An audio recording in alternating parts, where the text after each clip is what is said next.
నాకు 11/8/2026 మంగళవారం రోజు నా డబ్బులు గాయత్రి బ్యాంక్ నుండి వెళ్ళి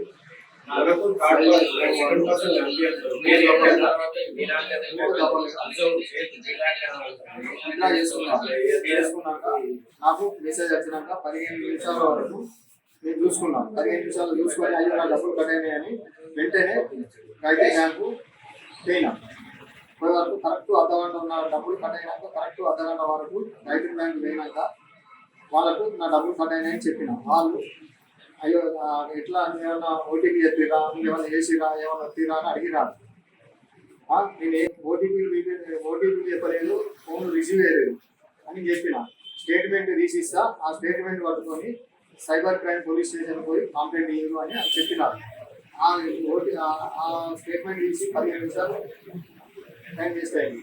మళ్ళీ మీరు ఇంకా ఇతర బ్యాంకులలో ఏమన్నా అకౌంట్స్ ఉన్నాయా అది అన్ని వివరాలు అడిగి దాదాపు ఒక 35 నిమిషాల నుండి 40 నిమిషాలు టైం వేస్ట్ అయింది.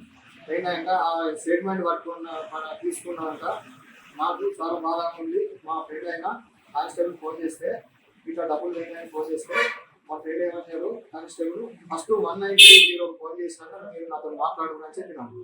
1930 ఫోన్ చేస్తే వాళ్ళు నా వివరాలు అడిగి తెలుసుకున్నారు. కేసు నాకు ఈ కేసు సైబర్ క్రైమ్లో రిజిస్ట్రేషన్ అయింది, మీకు మెసేజ్ వచ్చింది, దర్యాప్తు ప్రారంభిస్తున్నామని నాకు చెప్పినాను. కరెక్ట్ నా అకౌంట్ నుంచి వెళ్ళి కరెక్ట్ డబ్బులు కట్ అయినాక అర్ధగంట వరకు బ్యాంకు పోయినాక వాళ్ళు ఫస్ట్ పోతేనే 1930 ఫోన్ చేయండి, తర్వాత వివరాలు సేకరిస్తామని నాకు చెప్పినట్టయితే నా డబ్బులు నాకు సగం అన్నా రికవర్ అవుతుంది. వాళ్ళు నాకు ఏది అవగాహన కనిపించలేదు, నాకు బాధగా ఉన్నది.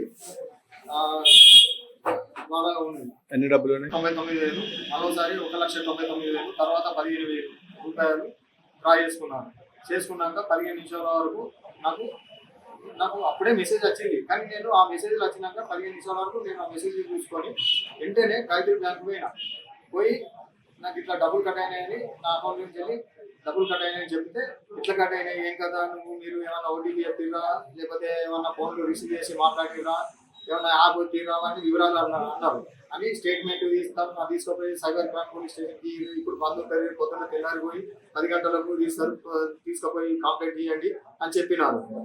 అట్లా ఒక 35 నిమిషాలు టైం వేస్ట్ చేసినారు. వీళ్ళు పోతేనే గాయత్రి బ్యాంకు పోతేనే 1930 ఫోన్ చేయమని నాకు చెప్పినట్లయితే నా డబ్బులు నాకు వస్తుండే కావచ్చు.